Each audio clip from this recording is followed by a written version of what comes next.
Pernyataan Menteri Agama Yakut Kholil Qoumas yang membandingkan suara azan dengan gonggongan anjing kini banyak dikecam publik.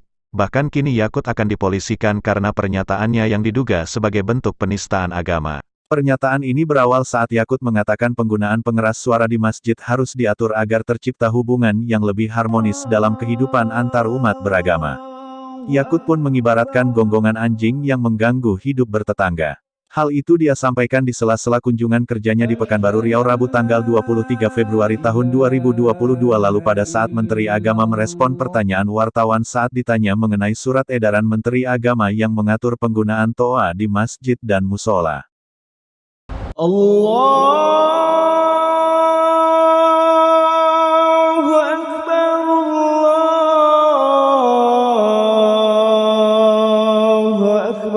Pada kesempatan itu pula Yakut menyatakan tidak melarang masjid atau musola menggunakan pengeras suara atau toa.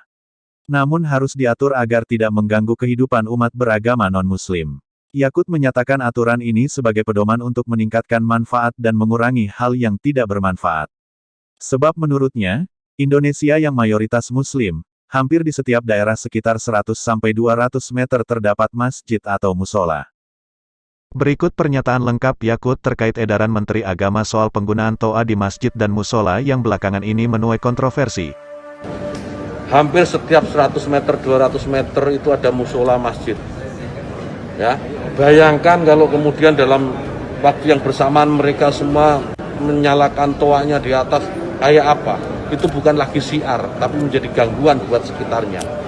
Kita bayangkan lagi, kita ini muslim, saya ini muslim saya hidup di lingkungan non-muslim, ya.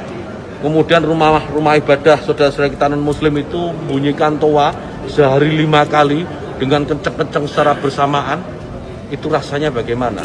Yang paling sederhana lagi, tetangga kita ini, kalau kita hidup dalam satu komplek itu misalnya, kiri, kanan, depan, belakang pelihara anjing semua. Misalnya, menggonggong dalam waktu yang bersamaan, kita ini terganggu nggak? Artinya apa? Bahwa suara-suara ini, apapun suara itu ya, ini harus kita atur supaya tidak menjadi gangguan. Akibat viralnya pernyataan Menteri Agama, akhirnya staf khusus Menteri Agama, Muhammad Nuruzaman menjelaskan apa yang dimaksud oleh Menteri Agama, seperti dalam video ini yang saya kutip dari channel fifa.co.id yang video aslinya bisa dilihat melalui link https://youtube.com/c/fifa.co.id. Menteri Agama sama sekali tidak membandingkan suara azan dengan suara anjing. Tapi Menteri Agama sedang mencontohkan tentang pentingnya pengaturan kebisingan pengeras suara. Kejadian ini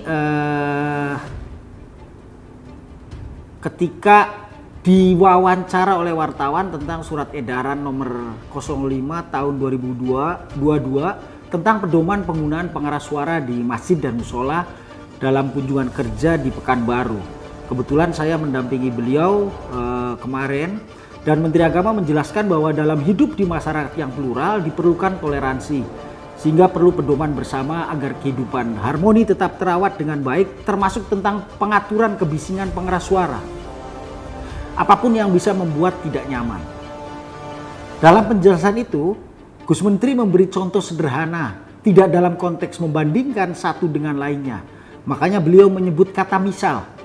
Yang dimaksud Gus Yakut adalah misalkan umat Islam tinggal sebagai minoritas di kawasan tertentu di mana masyarakatnya banyak memelihara anjing. Pasti akan terganggu jika tidak ada toleransi dari tetangga yang memelihara. Jadi Menteri Agama sedang mencontohkan suara yang terlalu keras, apalagi muncul secara bersamaan, justru bisa menimbulkan kebisingan dan dapat mengganggu masyarakat sekitar. Karena itu perlu ada pedoman penggunaan pengeras suara, perlu ada toleransi agar keharmonisan dalam bermasyarakat dapat terjaga. Jadi dengan adanya pedoman penggunaan pengeras suara ini, umat Islam yang mayoritas justru menunjukkan toleransinya kepada yang lain, sehingga keharmonisan dalam bermasyarakat dapat terjaga. Menteri Agama tidak melarang masjid musola menggunakan pengeras suara saat azan, sebab itu memang bagian dari syiar agama Islam. Edaran yang Menteri Agama terbitkan hanya mengatur antara lain terkait volume suara agar maksimal 100 desibel misalnya. Selain itu mengatur tentang waktu penggunaan disesuaikan di setiap waktu sebelum azan. Dan pedoman seperti ini sudah ada sejak tahun 1978 dalam bentuk Instruksi Direktur Jenderal Bimbingan Masyarakat Islam.